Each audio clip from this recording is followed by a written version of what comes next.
저도 정말 뱃살이 정말 안 빠지는데요. 비만 인구가 정말 점점 늘어나는 것 같아요. 이유가 있을까요? 이제 복부 비만, 그리고 비만의 문제, 그리고 그거에 이어서 또 당뇨병의 문제, 이런 문제들이 현대사회, 특히 한국 사회에서 아주 급증하고 있어요. 예를 들자면 미국 같은 경우에는요, 비만 환자들이 계속 이제 늘고 있는데도 불구하고 당뇨병 환자의 수준은 한국하고 거의 비슷합니다. 미국 같은 경우에 보면은 이제 사람들이 엄청나게 이제 비만 환자들이 정말 중증 고도 비만이 너무나 많잖아요. 그런데 우리나라 사람들은 비만해봤자 150kg, 그 정도는 중증 고도 비만이라고 보는데, 이런 환자분들이 당뇨병으로 이완할 확률들이 우리가 훨씬 높다고 봐야 돼요. 그래서 우리가 지금 이제 비만으로 인해서, 또 비만이 아니더라도 당뇨병의 고위험군에 노출된 사람들이 거의 성인에서 2천만 명 정도 된다고 합니다. 엄청나죠. 내 옆에 있는 사람들 다, 나도 내 옆에 있는 사람들도 2명 중에 1명이 당뇨병 위험군에 속해 있다는 소리예요. 당뇨병 환자가 600만, 그리고 당뇨 전 단계 환자가 1,500만 정도가 됩니다. 이 정도로 정말 심각한 문제고요.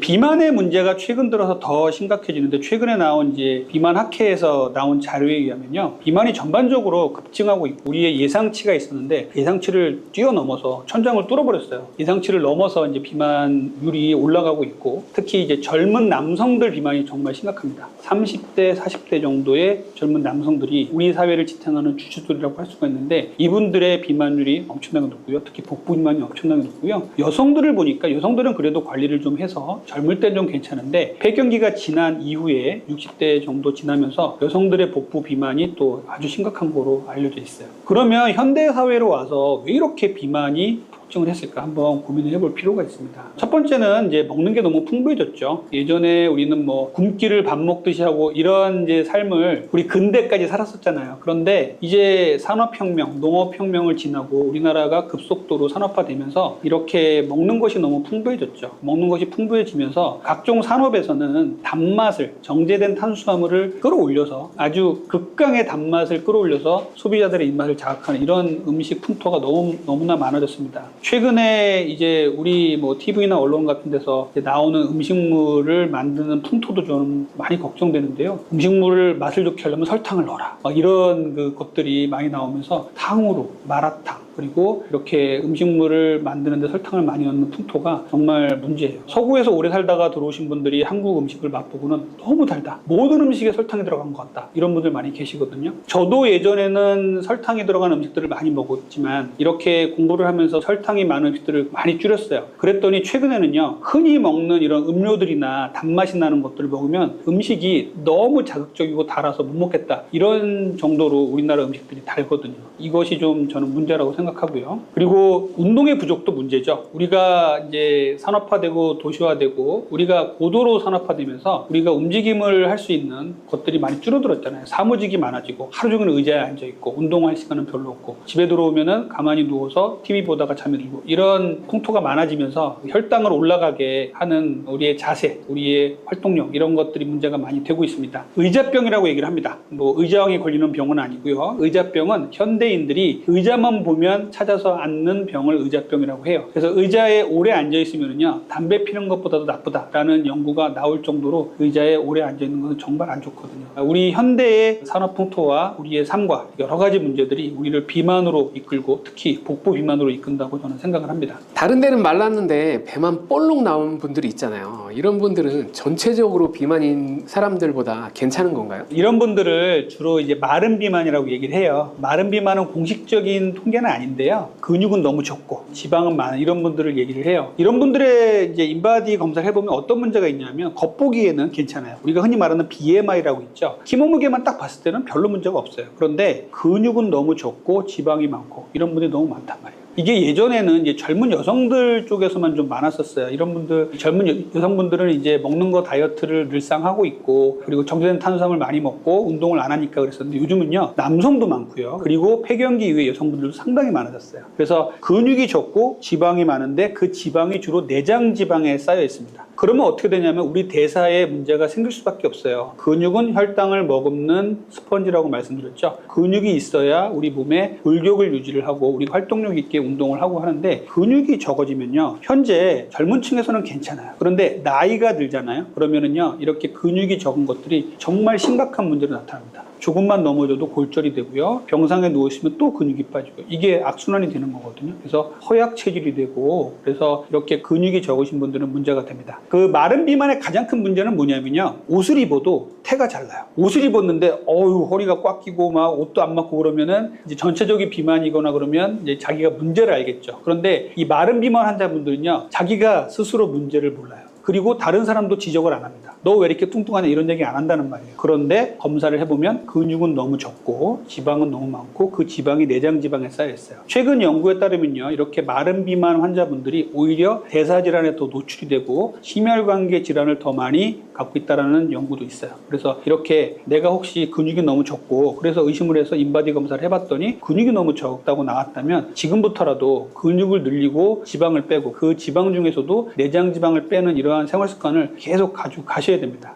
이렇게 배가 나오게 하는데 최악의 습관 그런 것들이 있을까요? 가장 큰 복부 비만의 원인은 정제 탄수화물이에요. 정제가 잘 된 탄수화물들, 빵, 떡, 면, 과자, 액상과당, 과일 주스 같은 것들은 정말 내장 비만을 일으키게 하는 주요 원인이거든요. 그래서 음식에 있어서 이렇게 내장 지방을 쌓게 하는 것들이 정제된 탄수화물이니까 이걸 줄여야 한다는 생각을 꼭 하셔야 되고요. 두 번째는요. 단백질과 섬유질의 섭취의 부족입니다. 정제된 탄수화물은 많이 먹고요. 단백질과 섬유질은 부족하게 먹으니까 혈당은 빨리 올라가게 되고 근육은 부족하게 됩니다. 그래서 이렇게 식습관에 있어서 단백질의 부족과 섬유질의 부족은 정말 심각합니다. 그래서 이렇게 단백질과 섬유질이 부족하신 분들은 꼭 채워서 식사를 하셔야 됩니다. 세 번째는요. 운동 부족이에요. 현대인들은 운동이 너무 부족하죠. 그래서 운동을 할 시간도 없고 그 상황에서 제일 나쁜 습관은 뭐냐면요. 정제된 탄수화물을 충분히 먹고 가만히 누워있는 거예요. 흔히 저녁에 식사 후에 우리 현대인들이 보여주는 습관들이죠. 식사를 포만감 있게 정제 탄수화물로 한 후에 가만히 누워서 TV를 보다가 잠이 드는 것. 이런 것들이 정말 안 좋거든요. 이렇게 정제된 탄수화물을 먹고 가만히 누워있다가 잠이 들면요. 그냥 내장지방, 복부 비만이 점점점 쌓여라 하고 고사를 짓는 거하고 똑같습니다. 그 다음은요. 수면이에요. 수면은요. 우리가 내장지방을 쌓게 하는 원인일까라고 이렇게 의아하게 생각하시는 분도 계실 텐데 수면이 정말 중요합니다. 우리가 잠을 충분히 자는 것들은요. 내장지방을 없애는데 정말 중요한 것들이에요. 밤 10시부터 새벽 2시까지 성장 호르몬이 나오는데 저는 이 호르몬을 천연식욕 억제제라고 얘기를 합니다. 이 천연식욕 억제제인 성장 호르몬은요. 아이들에게는 성장을 시켜주지만 어른들에게는요. 다 큰 성인들에게는 사지 말단으로 지방을 내보내고 근육 성장을 돕고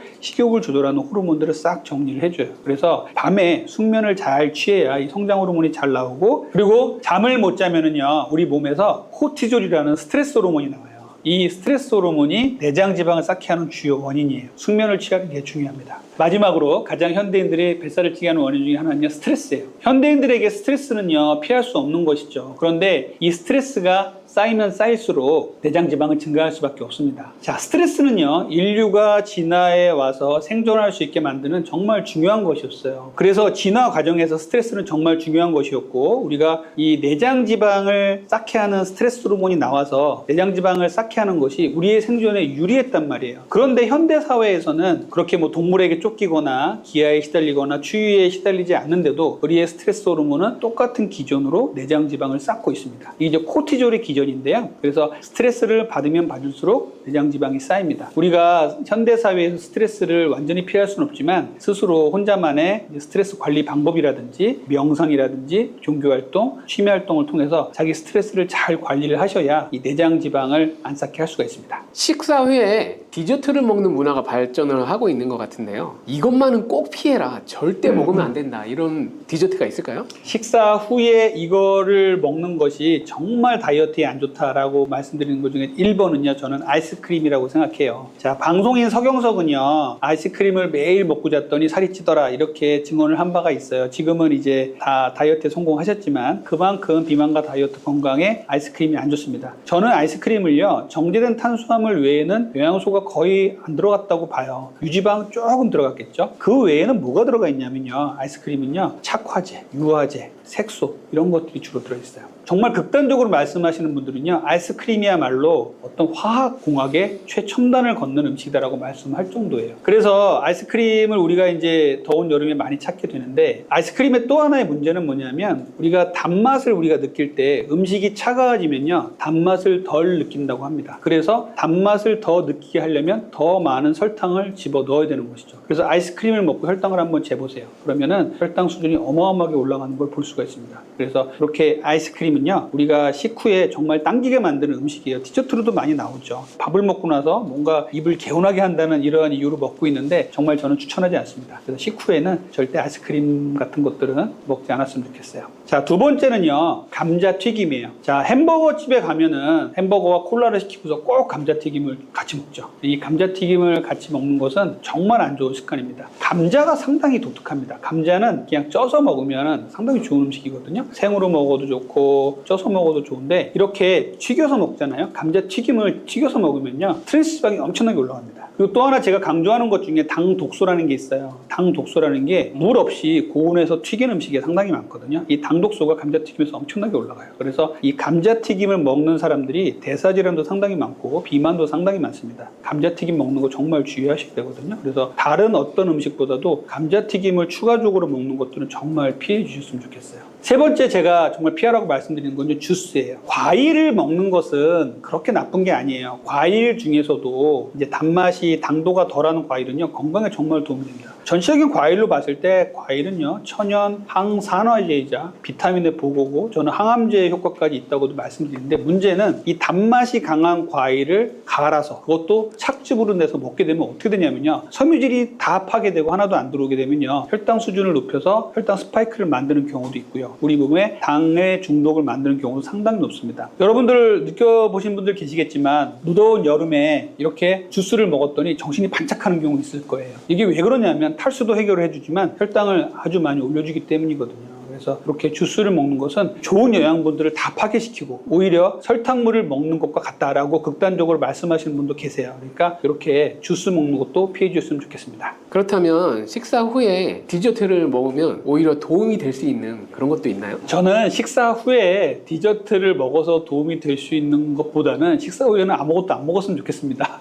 하지만 식사 후에 이거 먹으면 좀 그래도 낫겠다 하는 것들 몇 가지를 말씀드리면요. 첫 번째는 에사비예요. 에사비 여러분들 최근에 이제 혈당 다이어트 나오면서 많이 얘기들 들었을 거예요. 애플 사이다 비네거라 그래서 사과를 발효시켜서 만드는 이제 초모 성분이 있는 사과 식초인데, 얘가 혈당 수준을 좀 잡아줍니다. 인슐린 저항성도 좀 개선시켜주고요, 위에서 음식물을 좀 천천히 내려가게 해줘요. 그래서 에사비가 도움이 좀 됩니다. 그래서 식사 후에 드시는 건 괜찮은데, 식전에 에사비를 드시면요, 강한 산성이기 때문에 이렇게 식도와 위를 자극하는 경우가 많아요. 그래서 식후에 꼭 드시겠다 그러면 에사비 정도는 저는 추천을 드리고요. 두 번째는 계피예요. 계피는 이제 시나몬 이렇게 해서 많이 알려져 있는데, 우리가 이제 흔히 먹는 동양의 수정과에 넣어 먹는 계피 말고요, 커피숍에 있는 이렇게 실론 시나몬 같은 것들은 혈당 수준을 안정화시켜주고 다이어트와 건강에 도움을 준다고 돼 있어요. 그래서 우리가 식사 후에 커피에다가 계피를 넣어서 먹는다든지 이런 것들은 괜찮은 거고, 계피 자체를 그냥 물에 타서 먹는 것도 괜찮은 방법이에요. 그래서 계피도 제가 추천드리는 거고요. 마지막으로는 커피와 녹차 정도는 괜찮습니다. 단 설탕이 안 들어가 있어야겠죠. 그래서 저는 블랙커피, 아이스 아메리카노 이런 것들은 추천드리고요. 특히 녹차나 말차 같은 경우는요, 다이어트에도 도움을 주고 심신을 오히려 안정화시켜주기 때문에 커피와 더불어서 식후에 드시는 거는 괜찮다고 봅니다. 다이어트를 한다고 하면 일단 굶는 사람들이 많잖아요. 이게 정말 좋은 방법이 될지, 또 어떻게 하면 다이어트를 좀 더 쉽게 할 수 있을지 좀 알려주세요. 다이어트를 쉽게 할 수 있는 지름길은 저는 없다고 말씀드려요. 그거는 스스로 땀을 흘리고 어떤 공복에 또 고통도 한번 느껴보고 이래야지 스스로 다이어트를 잘할 수 있는 몸이 된다고 늘 말씀을 드리는데, 그래도 이제 몇 가지를 말씀을 드립니다. 우리가 다이어트를 할 때 제일 먼저 떠오르는 거 있죠. 휴가철을 앞두고 굶어야겠다. 굶으면 어떻게 될까요? 체중은 빠질 수 있어요. 체중과 수분은 빠질 수 있겠죠. 그리고 굶거나 원푸드 다이어트 같은 거 이런 거 하시면은요, 몸이 망가집니다. 엉망진창이 됩니다. 그리고 굶으면 어떻게 되냐면요, 우리 몸이 지방을 빼다가 쓰면 좋겠지만 천만의 말씀이에요. 우리 몸은요, 단백질을 빼다가 씁니다. 그래서 근손실이 일어나요. 그래서 마른 비만이 될 가능성이 훨씬 높고요. 나중에는 또 제대로 먹어야 될 거 아니에요. 굶다가 제대로 먹게 되면요, 엄청나게 혈당 스파이크도 많이 생기고 더욱더 살찌는 몸이 됩니다. 굶으면은요, 기초대사량이 뚝 떨어져요. 굶으면은 한 끼 굶는 게 아니라 몇 끼를 굶게 되면은 아무런 기력도 없고 가만히 누워만 있고 싶게 되죠. 이게 기초대사량이 떨어지는 거거든요. 음식을 줄이니까 기초대사량도 떨어져요. 이게 형평성의 이제 기전이거든요. 그래서 굶으면은요, 기초대사량이 떨어지고요, 굶었다가 다시 먹게 되면요, 더욱더 살찌는 몸이 됩니다. 그래서 기초대사량을 떨어뜨리지 않으려면 굶으시면 안 돼요. 그래도 조금 더 쉽게 다이어트를 했으면 좋겠다 라는 분들께 저는 이런 말씀 드립니다. 첫 번째는요, 자기 자신을 좀 잘 알아야 돼요. 나는 과연 정제된 탄수화물에 탐닉이 있는 사람인가? 그리고 나는 단백질을 먹을 수 있는 사람인가? 그리고 내가 간헐적 단식을 통해서 몇 시간을 굶을 수 있는 사람인가? 이런 것들을 스스로 좀 아셔야 됩니다. 왜냐하면 이게 사람마다 다 다르잖아요. 잠자는 시간 다르고 일어나는 시간 다르고 생활 습관이나 먹는 걸 다 다르기 때문에 모든 사람에게 천편일률적으로 적용되는 다이어트의 방법을 따르지 마시고 내가 과연 어떤 사람인가를 먼저 판단하시고 거기서부터 다이어트가 시작이 돼야 됩니다. 그래서 나는 스트레스를 받으면 자꾸 단 걸 먹는 것 같아. 이런 분들이 계시다면 단맛 나는 음식이 스트레스에서 나오는 여러 가지 코티졸이나 세로토닌 저하를 해결해 주고 있는 거예요. 이 부분을 먼저 해결하지 않으면 스트레스를 해결하지 않으면 다이어트가 안 되겠죠. 이런 부분들을 먼저 자기 스스로를 돌아보시고 과연 나는 어떤 사람인가, 어떤 음식을 좋아하고 어떤 생활 습관을 갖는지를 먼저 좀 파악을 했으면 좋겠고요. 그래도 다이어트를 쉽게 하는 방법들을 말씀드리자면 정제된 탄수화물을 꾸준히 먹어온 사람이라면 확실히 끊어보세요. 내가 다이어트를 뭐 일주를 하든 2주를 하든 한 달을 하든 그 기간 동안에는요 빵떡면 과자, 액상과당, 주스 같은 것들을 완전히 한번 끊어보십시오. 그리고 채소와 풍부한 채소와 그 다음에 단백질을 충분히 드시고요. 탄수화물은 통곡류 위주로 소량만 드신다고 생각하고 한번 요 습관을 꾸준히 가져가 보세요. 상당히 도움이 될 거예요. 그리고 간헐적 단식도 저는 적극 추천을 드려요. 내가 공복 시간을 갖는 것들을 한번 느껴봐야 됩니다. 배고픈 걸 한번 느껴봐야 돼요. 그런데 우리 현대인들은요 배고픈 거를 한 번도 못 느껴보는 분들이 많아요. 뱃속에서 꼬르륵 소리가 나는 것도 못 들어본 분들도 많습니다. 그래서 간헐적 단식을 통해서 내가 주말이면 그래도 회사를 다니는 평일이 힘드니까 주말에는 16대 8 정도의 간헐적 단식을 통해서 한 2끼만 먹는 거예요. 그러니까 이렇게 한번 해보시고 이런 것들을 스스로 터득을 하신다면 12대 12 간헐적 단식이 시작이거든요. 그래서 12대 12가 성공이 됐다면 12시간을 굶는 게 성공이 됐다면 14시간을 굶어보시고 마지막에 16시간까지 굶어보시고 이렇게 해서 공복 시간을 늘려보는 겁니다. 이 공복 시간을 늘리는 간헐적 단식과 이렇게 굶는 것은 다른 거예요. 간헐적 단식에 있어서 식사를 허용하는 시간에 충분히 잘 먹는 거라고 말씀드렸고 굶는 거는요 전체적으로 그냥 적게 먹는 거죠. 요거는 다른 거니까 이 부분은 오해 없으시길 바랍니다.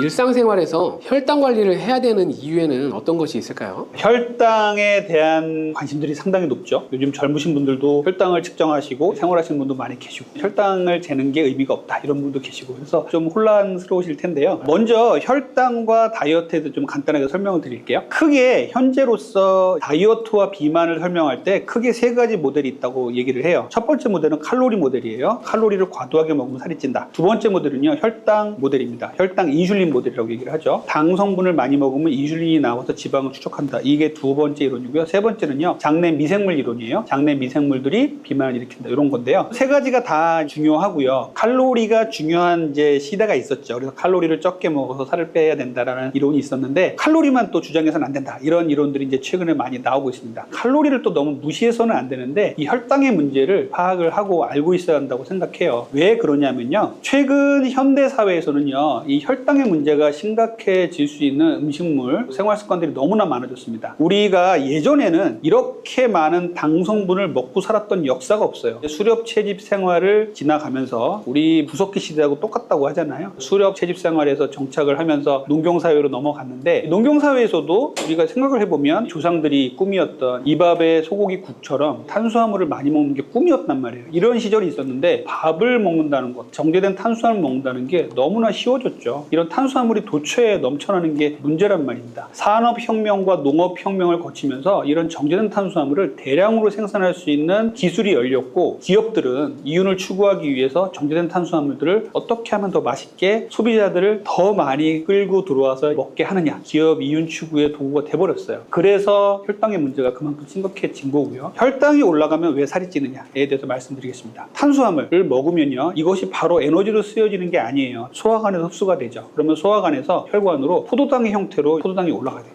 포도당 수준이 쭉쭉쭉 올라가면 인슐린을 췌장에서 뿜어냅니다. 포도당이 이제 들어오면 바로 인슐린이 자극을 받고 분비가 돼서 포도당을 끌어내려서 세포 안으로 집어 넣어야 비로소 세포에서 ATP 생성이 일어나고 에너지가 돌아가는 거예요. 그런데 우리 현대인들은요, 이렇게 적절히만 먹으면 되는 당 성분을 너무나 많이 먹고 있죠. 거기다가 정제된 탄수화물을 많이 먹는단 말이에요. 정제라는 말은 무엇이냐면요, 예전에 우리가 이제 생각을 해보면 통곡류를 많이 먹었죠. 정제가 덜 된 쌀들, 현미 같은 거, 밀도, 통밀이나 이런 것들을 예전에는 정제 기술이 없었기 때문에 많이 먹었단 말이에요. 그런데 갈면 갈수록 맛있게 되고 입맛을 당기게 되죠. 통곡류는 이제 쌀로 얘기하면 현미라고 얘기를 하고요. 그 다음에 정제를 잘 하면 이제 백미가 되죠. 또 이 백미를 갈면 쌀 가루가 되고 떡을 만들어 먹잖아요. 이렇게 되면은 혈당 수준이 어마어마하게 빨리 올라가요. 어느 통곡물에 들어있는 섬유질이 다 파괴되기 때문에 혈당을 천천히 올릴 수 있는 장애물이 사라집니다. 그러다 보니까 혈당 수준이 너무너무 빨리 올라가는 것이죠. 최근에 한번 여러분 돌아보면요, 우리 사회로 휩쓸었던 음식들, 이런 것들 한번 생각해 보세요. 탕후루, 마라탕 이런 걸 통해서 탄수화물들을 엄청나게 먹었잖아요. 이런 부분들이 정말 저는 걱정이 되거든요. 정제된 탄수화물을 많이 먹게 되면요, 췌장이 혹사를 당하면서 나중에 7, 80년 후에 췌장에 문제가 생길 문제가 40, 50대가 되면 당뇨병이 생길 수가 있는 거예요. 이런 부분들을 조금 잘 알아주시면 좋겠고요. 일상생활에서 혈당을 관리해야 되는 이유는 무엇이냐면요, 첫 번째는 혈당 스파이크예요. 혈당 스파이크라는 말은 무엇이냐면요, 이 스파이크, 뾰족뾰족한 쇠못, 스파이크라고 하고요. 또 배구에서도 내려치는 것을 스파이크라고 하죠. 혈당이 너무나 갑작스럽게 쭉 올라가면요, 인슐린이 너무나 빨리 나와서 혈당을 끄집어 내립니다. 이때 뚝 떨어진단 말이에요. 혈당이 뚝 떨어지면서 반응성 저혈당이라 그래서 저혈당이 아직 아니지만 우리 몸에서는 저혈당으로 느끼는 이런 증상들이 나타납니다.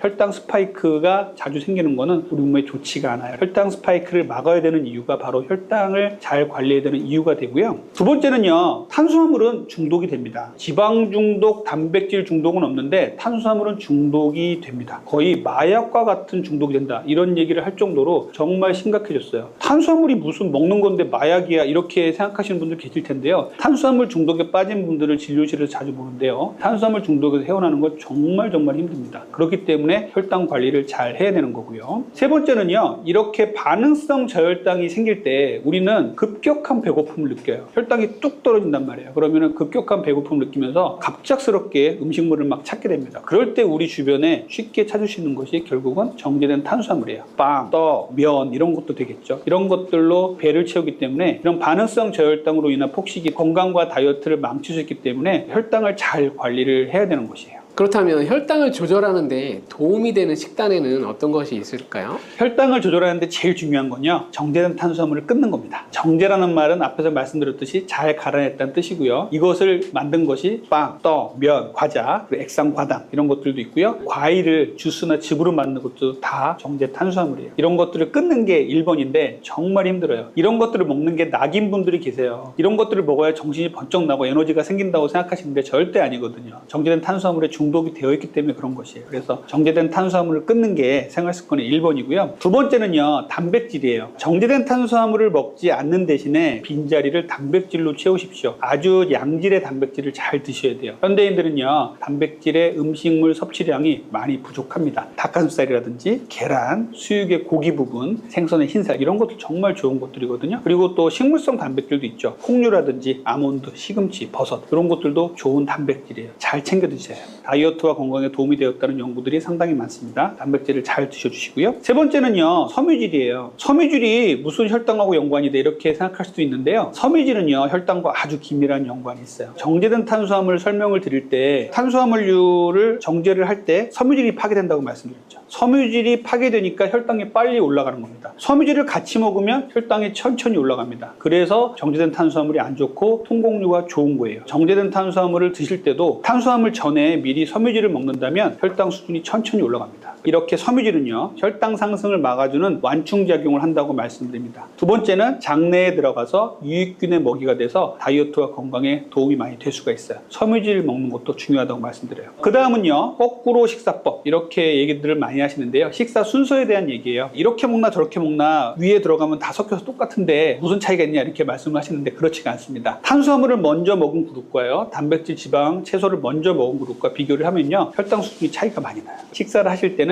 제일 처음에 야채로 섬유질을 채우시고요. 그럼 혈당이 천천히 올라가겠죠. 두 번째, 지방과 단백질을 드시면요, 장내에서 인크레틴이라는 호르몬이 나와서 혈당을 한 번 더 잡아줍니다. 그 다음에 마지막에 탄수화물을 드시는 거예요. 탄수화물은 되도록이면 정제된 탄수화물 탄수화물보다는 통곡류가 좋겠죠. 그래서 이렇게 식사 순서를 꼭 지켜주시고요. 식사 순서가 헷갈린다 이렇게 생각하시면요, 이것만 생각하세요. 제일 마지막에 탄수화물을 먹는다, 다른 걸 먼저 먹고 제일 마지막에 탄수화물류를 먹는다만 생각하시면 됩니다. 혈당 스파이크라는 말을 많이 하게 되는데요. 몸에 어떤 영향을 주는 건가요? 제가 혈당 스파이크를 이제 앞에 말씀드렸죠. 혈당이 올라갔다가 뚝 떨어진다고 말씀드렸잖아요. 남의 얘기로 생각할 수도 있어요. 그런데 혈당 스파이크는요, 정말 지금 만연해 있습니다. 생각을 해보면 한 뭐 40, 50대 뚱뚱한 아저씨들이나 생기는 거 아니야 이렇게 생각할 수 있죠. 그런데 제가 검사를 해보면요, 20대 깡마른 여성이 점심시간에 나는 좀 적게 먹어야지, 다이어트를 해야지 생각하면서 캐러멜 마끼아또하고 케이크를 하나 먹고 들었는데 혈당이 200까지 튑니다. 혈당은요 70에서 140 사이에서 정교하게 움직입니다. 이게 정상이에요. 160 이상이 넘어가면 혈당이 좀 높다. 그리고 어떤 시간이든 음식을 먹고 나도 혈당을 쟀을 때 200 이상이 넘어가면 당뇨병이다 라고 생각을 했었어요. 현대인들을 재보면요, 정말 많은 사람들이 200 이상 올라가는 사람들이 허다합니다. 저는 교과서가 조만간 바뀔 거라고 생각을 해요. 혈당 스파이크라는 거를 간과했던 시절들이 있었어요. 무엇이냐면 우리가 혈당을 잴 수 있는 도구들이 별로 없었거든요. 당뇨라든지 이런 환자분들은 혈당을 자주 재잖아요. 그러면 당뇨병 환자들은 늘상 높으니까 공복 혈당도 높고 이렇게 생각을 했단 말이에요. 그런데 정상인에서 식후 1시간 혈당을 잴 생각을 못했던 거죠. 그런데 24시간 혈당 측정기가 나오고 혈당을 잴 수 있는 도구들이 많이 나오면서 재보니까요, 어마어마하게 혈당이 높으신 분들이 많은 거예요. 공복 혈당을 쟀더니 90이 나왔어요. 정상입니다. 100 이하는 정상이니까요. 식사 후 2시간에 쟀더니 130, 40이 나왔어요. 정상이에요. 이렇게 생각했는데 식사 후 1시간에서 1시간 반 사이에 200을 찍고 130으로 내려오던 환자들이 많았다는 것이죠. 혈당 스파이크가 이제 최근에 알려지게 되면서 혈당 스파이크에 대한 관심이 많아지는데, 그냥 정상인도 200 이상까지 올라갔다가 떨어지는 거네, 뭐가 문제야 라고 할 수가 있는데 절대 그렇지가 않아요. 정말 문제를 많이 일으킵니다. 첫 번째 문제는 뭐냐면요, 혈당이 이렇게 스파이크를 일으키면요, 혈관의 내피세포에 계속 상처를 줍니다. 이게 하루 이틀이 아니고 계속 반복된다고 생각해 보세요. 나중에는요, 혈관의 내피세포가 손상이 돼요. 그 상처를 메꾸기 위해서 우리 몸에 여러 가지 사이토카인들이 나오고 혈전도 나오고 해서 그 상처를 메꾸다 보니 혈관이 점점점 좁아집니다. 그래서 심혈관계 질환이 생기는 거예요. 이런 분들 계시죠? 나는 혈압도 없고 당뇨도 없고 고지혈증도 없는데 40, 50대에 협심증이 생겼어, 뇌혈증이 생겼어, 이런 분들 계실 수 있는데, 이런 분들 중에 많은 수가 혈당 스파이크를 겪고 있었을 가능성이 높은 겁니다. 이렇게 혈관의 에피세포를 망가뜨려서 우리 건강에 문제를 줄 수 있다는 게 혈당 스파이크의 문제고요. 두 번째는요, 혈당이 200까지 올라간다고 말씀드렸잖아요. 그러면 우리 몸에서 인슐린이 혈당을 급격히 떨어뜨려요. 혈당이 이제 70 이하로 떨어지면 저혈당이거든요. 한 8, 90까지 뚝 떨어뜨려요. 그러면 아직은 저혈당이 아닌데 우리 몸이 200에서부터 8, 90까지 뚝 떨어지다 보니까 너무 빠른 시간에 혈당이 떨어져서 이때 우리는요, 쓰러질 것 같은 느낌을 가지는 경우가 있어요. 예를 들어 아침에 정제된 탄수화물을 먹고 나와서 10시, 11시가 되면요, 너무 배고프고 허기가 지고 식은땀도 나고 손도 막 떨리고 기분도 불쾌해지고 이런 경우 상당히 많아요. 그래서 화를 내고 혈당을 높은 음식을 먹은 사람들이 화가 많습니다. 균형이 깨지는 거죠. 심리적인 균형도 깨지고요, 몸의 균형도 깨지게 됩니다. 그래서 반응성 저혈당을 만드는 게 혈당 스파이크의 문제예요. 반응성 저혈당이 생기면 어떻게 되냐면요, 급하게 배가 고파요. 초콜릿이라든지 사탕이라든지 과자 같은 거 먹으면요, 또 혈당이 올라가잖아요. 그러면은 잠잠해집니다. 그러면 우리 몸이 안도감을 느껴요. 이렇게 하루 종일 반복을 하게 만들어요. 혈당 스파이크는요, 결국 하루 종일 반응성 저혈당을 만들어서 폭식을 유도를 합니다. 정제된 탄수화물을 먹으면 좋아진다는 것을 알고 있기 때문에 정제된 탄수화물을 계속 먹게 돼요. 혈당 스파이크는 결국은 반응성 저혈당을 만들어서 폭식을 유도하고 당뇨라든지 건강의 문제도 만들고 비만의 문제도 만든다, 이렇게 생각하시면 되겠습니다. 마지막으로 말씀드리고 싶은 거는요, 이렇게 혈당 스파이크가 생기면 생길수록요, 우리 몸에서요, 산화 물질이 생기게 됩니다. 우리 몸에서 산화 물질이 생긴다는 것은 결국은 안 좋은 문제를 일으키는 거죠. 노화라든지 발암 물질이라든지 이런 것들을 생길 수 있는 계기를 만든다는 것이에요. 최근 연구를 보면요, 혈당 스파이크가 뇌졸중이나 심혈관계 문제를 만들게 해서 급사에 이르게 한다라는 연구와, 또 한쪽에서는 암이라든지 노화라든지 이런 쪽을 더 가속화시킨다는 연구도 진행이 되고 있어요. 혈당 스파이크는 이렇게 비만의 문제와 혈관의 문제, 폭식의 문제, 그리고 암이나 노화의 문제까지 정말 광범위한 문제를 일으키게 됩니다. 혈당 조절이 잘 안 되고 있다는 그런 증상들이 나타날 수 있나요? 혈당 스파이크를 알아보려면 어떻게 해야 되느냐, 식후 1시간, 내가 정상인이라면요, 식후 1시간, 1시간 반 정도의 혈당을 한번 재보는 거예요. 보통 정상인에서는 140 이상 올라가지 않습니다만, 정제된 탄수화물을 많이 먹고 나서 혈당을 재보면 이때 200까지 올라가는 혈당을 보실 수 있을 거예요. 이것을 매일 찌르기가 힘드니까 이제는 이제 24시간 혈당 측정기가 나왔죠. 자기 팔 같은 데 채워가지고 혈당을 24시간 알아서 측정을 해주고 내 핸드폰으로 기준으로 그대로 혈당 수치가 나오게 됩니다. 약간의 오차는 있지만 분포와 성향을 본다면 대략적인 나의 혈당 스파이크를 알 수가 있거든요. 이렇게 혈당이 잘 조절되고 있는지를 늘 확인을 하셔야 돼요. 그럼 혈당 스파이크를 측정할 수 있는 도구가 없는데 나는 어떻게 해요? 라고 생각하시는 분들은 몇 가지 내 몸에서 나오는 사인이 있다면 아마도 혈당 스파이크가 있을 것이다 라고 생각하고 한번 검사를 해보거나 24시간 혈당 측정기를 한번 해보시면 좋습니다. 첫 번째는요, 지나친 탄수화물에 대한 갈망이에요. 반응성 저혈당이 생기면은요, 우리 몸에서는요 본능적으로 탄수화물을 찾게 돼 있어요. 그래서 탄수화물을 내가 지나치게 갈망하고 있지 않나 한번 생각을 해보셔야 돼요. 두 번째는요, 식후에 피곤합니다. 일반적인 식곤증하고 좀 달라요. 우리가 음식을 먹으면은요, 위장에 혈액들이 모이기 때문에 상대적으로 뇌에 혈액이 조금 부족해지면서 아주 졸린 정상적인 기분 좋은 식곤증입니다. 이게 아니고요, 반응성 저혈당이 생기면은요, 무지막지하게 피곤해서요, 한잠 자지 않으면 해결이 안 되는 이러한 식곤증까지도 오게 됩니다. 내가 식사를 했는데 한두 시간 정도 지났는데 충분히 식사를 했음에도 불구하고 극심한 식곤증에 시달린다, 이런 분들이 계시다면요, 혹시 내가 혈당 스파이크가 아닌지 한번 생각을 해 보셔야 돼요. 세 번째는요, 이 식후에 허기감이 누구나 올 수는 있는데 이 허기감이 생기는 게요, 조금 독특해요. 이런 분들은 갑작스럽게 허기감이 생기고요, 이렇게 갑작스럽게 생긴 허기감이 좀만 지나면요, 식은땀도 나고 손발도 떨리고 집중력도 떨어지고 기분도 나빠지고 쓰러질 것 같은 좀 심각한 허기감으로 나타나게 됩니다. 그러면 정제된 탄수화물을 찾게 되는 것이죠. 이렇게 극심한 허기감이 생기는 것도 혈당 조절이 안 된다는 사인이에요. 마지막으로는 여러분들 잘 아시겠지만 당뇨병의 증상 중에 3다 증상이라고 있죠. 물을 많이 먹고 소변도 많이 먹고 음식도 많이 먹는다, 이런 증상들이 있잖아요. 이것들이 혈당 스파이크가 나타날 때도 비슷하게 나타납니다.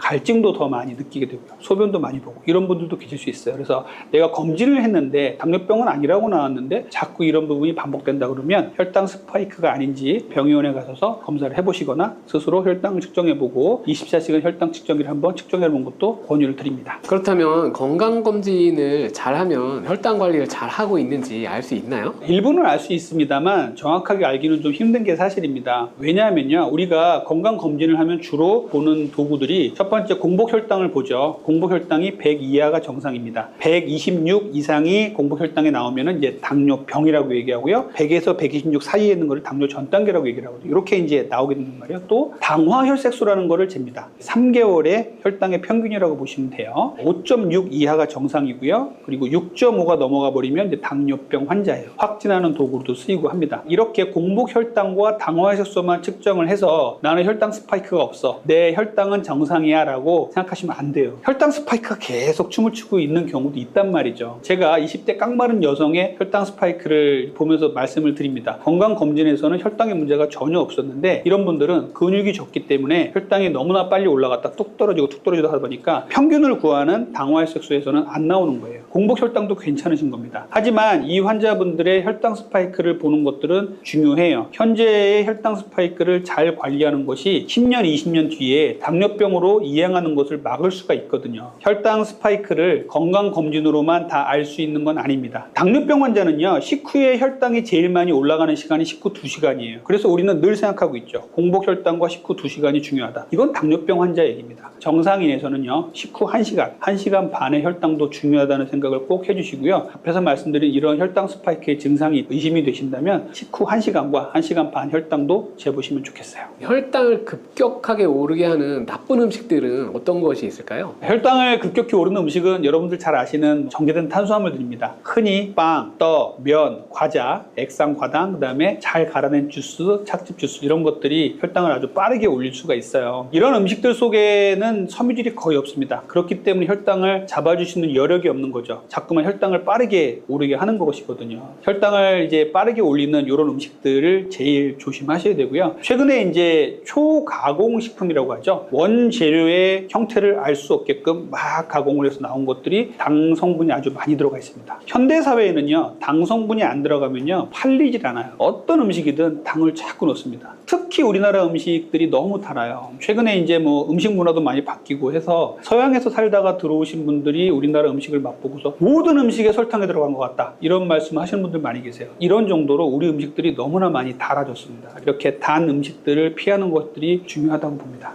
같이 먹으면 혈당 관리에 더 안 좋은 그런 음식들이 있을까요? 혈당을 올렸는데 또 가중시키는 게 있어요. 뭐냐면요, 정제된 탄수화물을 먹었는데 또 정제된 탄수화물을 먹는 거예요. 첫 번째로는 이제 라면을 먹고 또 밥을 말아 먹는 거예요. 이런 것들 정말 안 좋습니다. 우리 음식들 중엔 그런 게 정말 많아요. 아주 정제가 잘 된 빵이나 피자 같은 걸 먹고 또 콜라를 먹는 것, 이런 것들이 혈당을 가중시키게 되는 건데, 한번 올라가는 혈당이니까 또 먹으면 어때? 이렇게 생각하시면 안 됩니다. 200까지 올라갈 혈당이 250, 더 올라가지 않는다면 우리 몸에 대사에 나쁜 영향을 미쳐서 향후에는 더 많은 문제를 일으켜요. 인슐린 저항성 지방간을 일으키게 돼 있으니까 혈당을 가중시키는 음식은 피하셔야 되고요. 두 번째는요, 정제된 탄수화물을 먹고 여기다가 트랜스 지방을 같이 먹는 거예요. 예를 들자면 햄버거를 먹고 감자튀김을 먹는 거죠. 이렇게 먹는 것이 아주 심혈관계에 치명적입니다. 혈당 스파이크도 만드는데 고지혈증과 콜레스테롤을 높일 수 있는 이런 트랜스 지방을 같이 먹는 것은 치명적이거든요. 정말 맛있어요, 이렇게 먹는 것들이. 그렇기 때문에 우리를 자꾸 먹게 만드는데 이런 것들은 정말 피하셔야 됩니다. 그리고 세 번째, 최근에 우리 한국의 음식 문화에서 좀 걱정이 되는 거, 단짠을 자꾸 반복하는 거 있잖아요. 우리가 음식을 달게 만드는 데 있어서 짠맛을 첨가하면요, 단맛이 조금 덜해지기 때문에 단맛을 더 추가할 수가 있어요. 단짠 음식을 많이 먹는 것도 피하시면 좋겠습니다. 당뇨를 예방하기 위해서 지켜야 될 생활 습관에는 어떤 것이 있을까요? 첫 번째는요, 규칙적인 식사를 하십시오. 아침은 몇 시, 점심은 몇 시, 저녁은 몇 시. 이것이 좀 달라져도 상관없어요. 두 끼를 먹을 수도 있어요. 하지만은 적정한 시기에 시간에 맞춰서 식사를 하시면 제일 좋습니다. 왜 그러냐면요, 우리 췌장에서 인슐린이 나와서 혈당을 떨어뜨리는데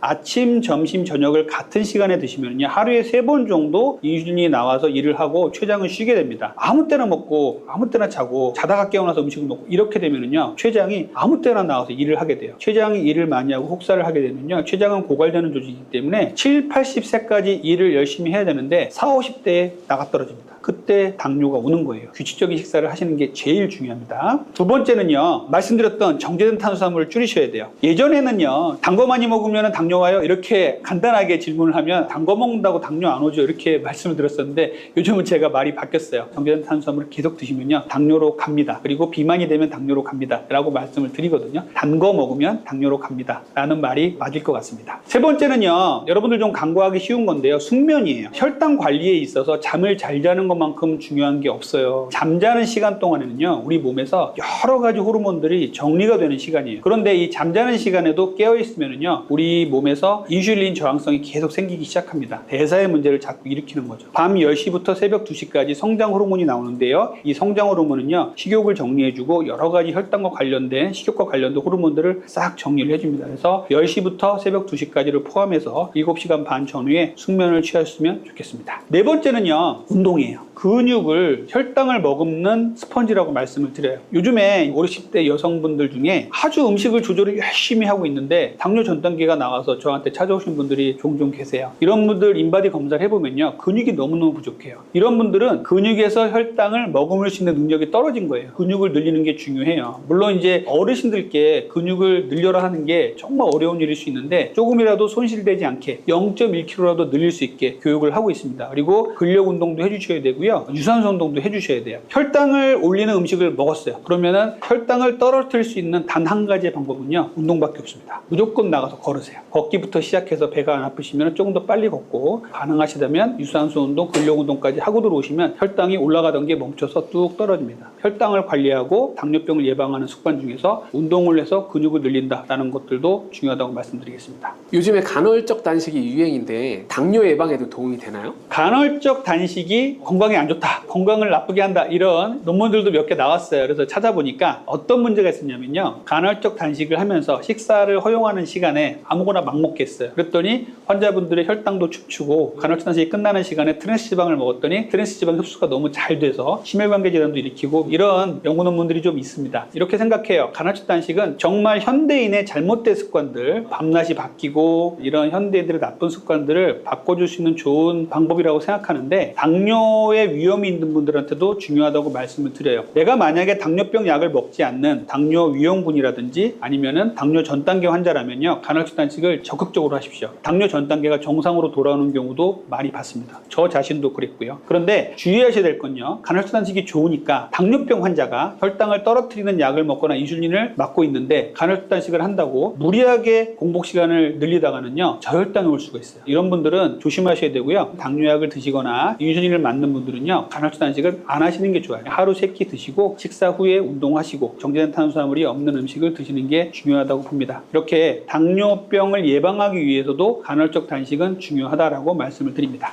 뱃살 때문에 고민이신 분들이 정말 많은데요. 원장님도 이 다이어트 때문에 고생했던 그런 경험이 있으신가요? 저도 이제 뱃살 때문에 고민을 하고 비만 때문에 고민을 했던 적이 있었어요. 저는 비만 치료만 약 30년을 해왔는데 비만 클리닉을 운영하면서도 환자들에게는 이렇게 생활 습관을 고치세요라고 말하면서도 저 스스로는 안 했다는 이런 좀 창피함과 반성을 좀 많이 하고 있습니다. 저는 청소년 때부터 40대 중반까지 거의 체중이 똑같았어요. 그래서 저는 살이 안 찔 줄 알았어요. 그런데 40대 중반이 넘어가니까 중년이 되니까 슬슬 이제 배가 나오기 시작하고 각종 건강 지표가 안 좋아지기 시작했습니다. 그러면서도 또 이제 아버님이 당뇨병이셨는데 그것도 무시를 하고 저의 생활 습관은 엉망이 되고 이러다 보니까 건강상의 문제가 생긴 거죠. 거기다 뭐 음식도 마음대로 먹고 진료하다가 지쳐서 집에 들어오면 저녁에 간식을 먹다가 스르륵 잠이 들고 이런 일들이 좀 반복이 되다 보니까 제 복부 비만이 좀 심해졌었습니다. 그래서 어느 날 정신을 차리고 봤더니 복부 둘레도 많이 올라가 있었고 내장 비만도 많이 증가돼 있었고 그리고 당화혈색소라고 있어요. 당뇨를 이제 검사하는 지표가 있는데 이게 정상이 5.6 이하인데 정상이었는데 분명히 몇 년 뒤에 검사를 해보니까 6.3 그러면서 6.5 이상이면 당뇨약을 먹어야 되는 이런 상황까지 올라온 거예요. 그래서 저도 정말 충격을 많이 먹었죠. 그때 이제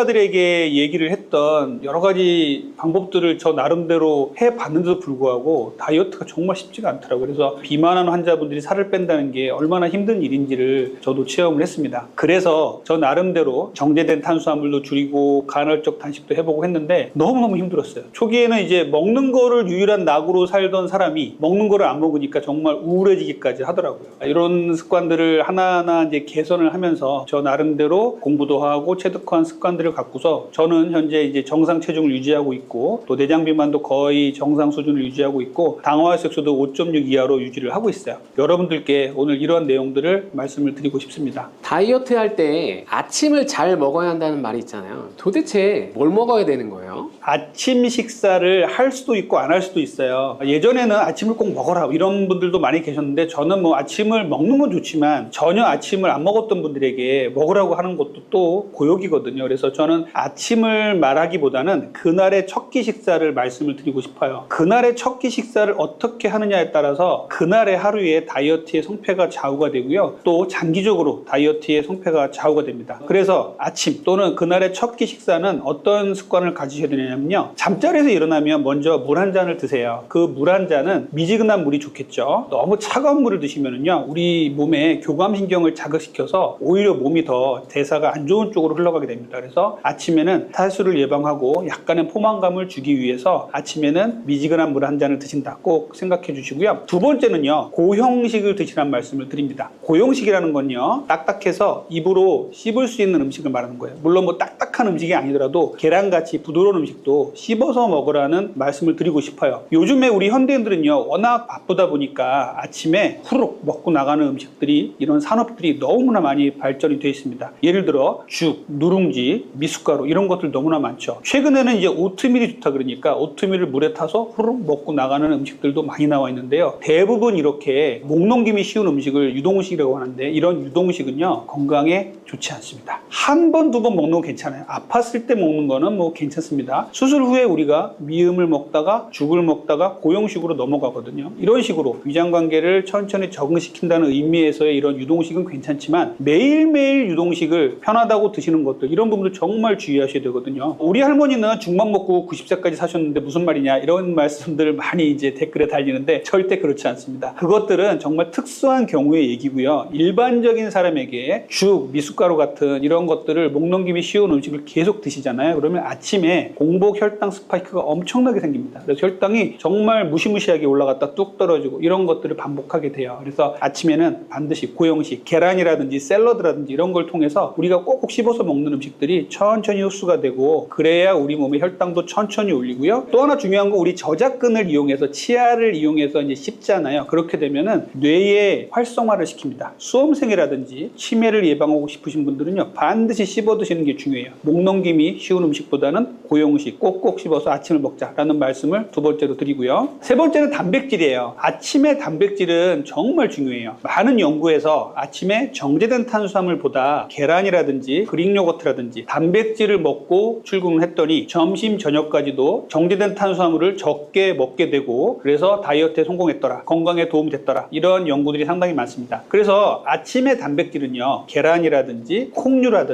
그릭 요거트, 치즈 이런 것도 상당히 좋거든요. 단백질을 잘 드셔야 돼요. 아침에 정제된 탄수화물을 먹어야 한다는 강박관념을 가지신 분들이 간혹 계세요. 청소년들은 수험생이니까 꼭 아침에 탄수화물을 먹어야 뇌를 깨워준다. 뇌가 포도당을 먹고 사니까 탄수화물은 반드시 먹어야 된다. 직장인은 피곤하니까 아침에 탄수화물을 반드시 먹어야 된다. 이렇게 생각하고 계신데 절대 그렇지 않습니다. 우리가 적정량의 탄수화물, 아주 소량의 탄수화물만 들어오면요, 우리 뇌는 돌아가요. 그렇기 때문에 아침에는 단백질 위의 식사를 잘 해주시는 게 좋아요. 그 다음에는 식이섬유예요. 식이섬유가 예전에는요, 불필요한 거라고 생각했어요. 대변으로 그냥 나오는 것들, 다른 영양소에 비해서 중요도가 떨어진다고 생각을 했고 대변을 만들어서 밖으로 배출시키는 이런 역할만 한다고 생각했었는데 최근에는 정말 그 위치가 달라졌죠. 제4의 영양소라고 얘기할 정도로 단백질, 지방, 탄수화물 다음에 이제 섬유소를 얘기할 정도예요. 섬유질은 우리가 탄수화물을 같이 먹더라도 섬유질을 충분히 같이 먹으면 혈당을 천천히 올리게 되고요. 그리고 장내에 들어가서는 유익균의 먹이가 되기 때문에 상당히 중요합니다. 섬유질을 아침에 충분히 먹어야 돼요. 샐러드라든지 양배추라든지 이런 것들을 충분히 챙겨 드셔야 혈당도 천천히 올리고 장의 기능을 도와주게 되고 건강에도 혈당에도 도움을 줄 수가 있습니다. 마지막으로 5번째 말씀드리고 싶은 건요, 아침 식사를 하실 때 되도록이면 먹는 순서를 꼭 지켜주세요. 요즘에 쉽게 거꾸로 식사법 이렇게 많이들 얘기를 하는데 먹는 순서가 정말 중요하거든요. 이렇게 먹나 저렇게 먹나 똑같은데 위에 들어가면 다 섞이는데 무슨 말이냐라고 말씀하실 수 있지만 맨 처음에 정제된 탄수화물을 먹는 것과 처음에 야채를 먹고 단백질 지방을 먹고 마지막에 탄수화물을 먹는 것은요, 혈당 수준에 엄청나게 차이를 주게 됩니다. 먹는 순서는요, 첫 번째 채소와 야채를 먼저 드시고요, 두 번째는 단백질 지방을 그 다음에 드시고 마지막에 탄수화물을 드셔야 돼요. 이게 뭐 서양식에서는 조금 쉬울 수 있어요. 뭐 샐러드 같은 거 먼저 먹고 중간에 이제 스테이크나 이런 거 먹고 마지막에 빵을 먹으면 되니까. 근데 우리 한식단에서는 조금 이게 힘들 수 있는데 우리가 생각할 때 요 순서가 좀 헷갈린다고 생각이 되시면 제일 마지막에 탄수화물을 먹는다, 이렇게 좀 생각해 주세요. 모든 음식을 좀 싱겁게 심심하게 좀 만들 필요가 있겠죠. 그래서 야채나 나물 같은 것들 먼저 드시고 고등어라든지 제육 같은 게 있다면 그런 것들 단백질 지방을 먼저 드시고 그 다음에 제일 마지막에 탄수화물 밥이라든지 이런 것들을 드시면 좋겠습니다. 아침 식사는 제가 말씀드린 이런 방법으로 하시면 참 좋겠어요. 다이어트를 위해서 간헐적 단식이 좋다는 이야기가 많은데요, 정확히 방법은 잘 모르는 것 같아요. 어떻게 하는 게 좋은가요? 간헐적 단식은요, 정말 중요합니다. 그런데 간헐적 단식을 잘못 이해하시고 잘못하게 되면요, 오히려 건강을 망치고 다이어트도 망칠 수가 있어요. 간헐적 단식이 나오게 된 배경을 간단하게 말씀을 드릴게요. 간헐적 단식을 이루고 있는 두 가지 이론이 있는데요, 이 두 가지 이론은 두 개 다 노벨상을 받았습니다. 첫 번째 이론은요, 오토파지 이론이고요. 두 번째 이론은요, 생체 시계 이론이에요. 첫 번째 오토파지 이론은 뭐냐면요, 우리 세포가 굶었더니 젊은 세포가 늙은 세포를 잡아먹고 자기 세포를 싹 정리를 하더라, 노화 예방과 질병 예방에 도움이 되더라 라는 이론입니다. 두 번째 생체 시계 이론은 뭐냐면요, 우리 신체에는 시계가 두 개가 있다고 봅니다. 첫 번째 시계는 눈과 중추신경에 있는 시계인데요, 해가 뜨면 낮으로 인식하고요, 해가 지면 밤으로 인식합니다. 두 번째 시계는 뭐냐면요, 말초에 있는 시계예요. 위장관계에 있는 시계입니다. 음식이 들어오면 낮으로 인식하고요, 음식이 안 들어오면 밤으로 인식합니다. 이 두 가지 시계를 싱크로나이즈, 이렇게 맞추는 게 중요한 거예요. 예전에는 우리의 삶이 아주 이 싱크로나이즈가 잘 됐었죠. 예를 들자면 밤 9시만 되면 불 다 끄고 잤잖아요. 근데 요즘은 어때요? 밤 문화를 즐기고 밤에도 먹고 낮에도 먹고 아무 때나 먹고 아무 때나 자고, 심지어 밤에 자다가 일어나서 음식을 시켜서 먹는 사람도 있고, 배달 문화의 발전, 야간 문화의 발전들이 엄청나게 우리 사회를 혼탁하게 만든 거죠. 그러다 보니 생체 시계가 엉망이 된 겁니다. 이 생체 시계를 맞추는 게 바로 간헐적 단식이에요. 아주 간단합니다. 밤에 해가 지면 먹는 것을 멈추고 자자, 그리고 해가 뜨면 일어나서 움직이고 먹자는 겁니다. 그런데 우리 현대인들은 이걸 이렇게 쉬운 것도 지키기가 어려운 게 사실입니다. 지금부터 간헐적 단식을 잘 하는 방법을 말씀드릴게요. 첫 번째는요, 간헐적 단식은 정답이 없어요. 무슨 말이냐면, 간헐적 단식을 하시는데 내 생활 패턴이 있잖아요. 어떤 사람들은 아침에 일찍 일어나서 활동을 하고 밤에 일찍 주무시는 분이 계시고요, 이게 종달스형 인간이고요. 어떤 사람들은 밤늦게까지 일하시는 분도 계시죠. 올빼미형 인간들, 이런 분들은 또 아침에 좀 늦게 일어날 수 있죠. 이렇게 생활 습관이 다른 분들도 간헐적 단식을 자기 자기한테 맞게 하시면 됩니다. 아침에 일찍 일어나신 분들은요, 아침에 일찍 일어나셔서 아침 식사를 하시고 일상생활 하시다가 저녁 식사를 일찍 마치시고 주무시면 돼요. 그리고 야간에 늦게까지 일하시는 분들은 저녁을 조금 늦게 드시고 야간에 일을 하시다가 아침을 공복으로 오래 지키는 게 중요하겠죠. 이렇게 자기의 생활 습관에 맞춰서 변동을 줄 수도 있고 정답은 없다는 말씀을 꼭 드리고 싶고요. 두 번째는요, 정답은 없지만 꼭 지켜야 될 몇 가지가 있는데 밤 시간을 이용해서 공복 시간을 갖자는 거예요. 내가 간헐적 단식을 한다고 하는데 무리하게 낮 시간을 이용해서 공복 시간을 가질 필요는 없습니다. 밤에는요, 우리가 먹는 것을 멈추고 대부분 잠을 자기 때문에 이 시간을 이용해서 공복 시간을 가지시면 돼요. 예를 들어서 저녁 7시에 식사를 마치고 공복 시간을 갖고 아침 7시에 식사를 시작하시면 벌써 12시간 공복이 된 거예요. 12대 12 공복 시간이 시작되는 것이거든요. 그리고 밤에 일을 하다가 늦게 밥을 먹었어요. 그러면 9시에 밥을 먹고 밤에 이제 한두 시에 잠을 주무시고 아침에 일어나서 9시, 10시에 아침 식사를 했다. 그러면은 야간 시간을 이용해서 또 12시간 공복이 된 겁니다. 이렇게 시작하시면 되는 거예요. 그래서 밤 시간을 이용해서 공복 시간을 갖자는 말씀을 드립니다. 세 번째 중요한 건 뭐냐면요, 공복을 깨는 첫 끼가 정말 중요합니다. 아침을 먹을 수도 있고 안 먹을 수도 있고 이런 말씀을 처음에 말씀드렸죠. 아침을 먹는 분도 있고 안 먹는 분도 계신데 이렇게 아침을 먹든 안 먹든 그날의 첫 끼를 시작하실 때 그 첫 끼에 정제된 탄수화물이나 트랜스 지방이나 나쁜 음식을 드시면요, 우리 몸의 흡수 속도가 정말 빨라져요. 공복을 오래 가져가면 가져갈수록 그 첫 끼가 정말 중요합니다. 공복을 가져간다는 건 어떤 의미냐면요, 우리 몸에서는 음식물, 탄수화물이 안 들어오니까 인슐린 레벨이 아주 잔잔합니다. 포도당도 잔잔해지니까요. 인슐린 레벨이 잔잔한데 잔잔한 호수에다가 큰 바위돌을 던지는 것이 바로 정제된 탄수화물을 먹는 거예요. 공복을 깨는 그 첫 끼를 먹는 식사를 정말 주의하셔야 돼요. 이때는 우리 몸이 어떤 상태냐면요, 모든 음식을 잘 받아들일 수 있게 아주 깨끗해진 몸 상태란 말이에요. 여기다가 나쁜 걸 집어넣으면 나쁜 몸 상태가 될 수밖에 없습니다. 건강하고자 하고 다이어트를 잘 되는 몸이 되고자 한다면 이렇게 공복을 깨는 첫 끼 식사에 정제된 탄수화물을 피하시고요, 좋은 단백질, 지방, 섬유질로 잘 채우셔야 돼요. 그리고 탄수화물을 꼭 먹겠다면 마지막에 통곡류로 채우셔야 된다는 거죠. 공복 시간이 길어지면 길어질수록 더욱더 첫 끼를 주의해야 된다, 이런 말씀 드립니다. 예를 들어 이렇게 오해하시는 분들이 계세요. 나는 간헐적 단식을 16시간을 하고 있는데 8시간 이제 식사 허용 시간에 정말 내가 먹고 싶은 칼국수라든지 햄버거라든지 족발이라든지 술 같은 거를 먹겠다는 분들이 계세요. 이런 분들은 이 18시간의 공복이 끝나는 그 시간만 기다렸다가 5, 4, 3, 2, 1 땡 하자마자 치즈 케이크에 캐러멜 마키아토 이렇게 먹잖아요. 그러면 먹었을 때 나타난 이 혈당 스파이크가 평소에는 한 160까지 올라갈 환자분들이 200 이상 혈당 스파이크가 올라갑니다. 이렇게 공복이 길어지는 시간은 정말 중요해요. 그래서 공복이 길어질수록 탄수화물은 피하시고 트랜스지방 같은 것들도 더 흡수가 잘 되기 때문에 피하시는 게 좋습니다. 그리고 네 번째는요, 식사 허용 시간이 있잖아요. 만약에 16대 8 간헐적 단식을 내가 하고 있다 그러면은요, 8시간 동안 먹는 시간이 허용이 되잖아요. 이 8시간 먹는 거 정말 잘 하셔야 되거든요. 우리가 예를 들어 하루에 3끼를 먹던 사람이 16대 8 간헐적 단식을 한다 그러면요, 이 8시간 동안에 먹을 수 있는 게 2끼 정도 됩니다. 그런데 이 시간에 식사 시간을 제대로 활용해서 정말 좋은 단백질, 지방, 탄수화물을 드셔야 되거든요. 우리가 오해를 하는 게 뭐냐면요, 16대 8 간헐적 단식을 하면서 8시간 동안도 아주 적게 드시고 아주 안 좋은 음식을 드시는 분들이 계세요. 이렇게 되면 어떻게 되냐면요, 우리 몸에 영양소가 불균형이 되고 총 칼로리도 줄어들면서 단백질 양도 줄어들고 이렇게 되기 때문에 근손실이 생길 가능성이 상당히 높습니다. 저한테 오는 이제 환자분들이 가끔 있어요. 나는 간헐적 단식 정말 잘하고 있는데 왜 살이 안 빠지죠? 이런 분들 계신데 인바디 검사를 해보면은 이런 분들이 근육이 너무 줄어있고 지방만 늘어있는 이런 분들도 계세요. 왜 그러냐면은 식사 허용 시간에 제대로 먹는 걸 잘 안 하셨기 때문입니다. 식사를 허용하는 시간에는요, 아주 좋은 양질의 단백질, 풍부한 섬유질, 그리고 좋은 지방, 통곡류 위주의 탄수화물을 잘 드셔야 됩니다. 아침에 혈당 스파이크를 조심해야 되는 이유가 있을까요? 아침에 혈당 스파이크를 만들지 않는 게 정말 중요해요. 아침에 출근하러 나오는데 집에서 한 소리 듣고 나왔어요. 그러면은 하루 종일 기분도 안 좋죠. 출근하는 길에도 기분이 안 좋고, 출근하다가 괜히 운전하다가도 빵빵 할 수도 있고,